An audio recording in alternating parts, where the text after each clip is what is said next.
Salam hörmətli izləyicilər. Parklanma zamanı sağa dönərkən bir təhlükədən qorumaq istəyirəm. Bax, biz parklanmaya gedirik və ikinci zolaqdayıq. Çünki birinci zolaqda da parklanmadır.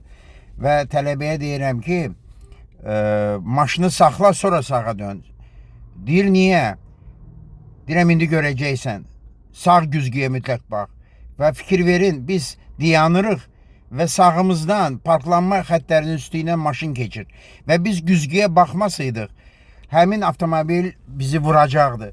Ona görə fikirləşməyin ki, artıq sağınızda parklanma xəttləridir və maşın olmaz. Bu boyda enli yolda sağdan keçən maşın soldan yox, bizim sağımızdan keçdi. Təsəvvür edirsiniz?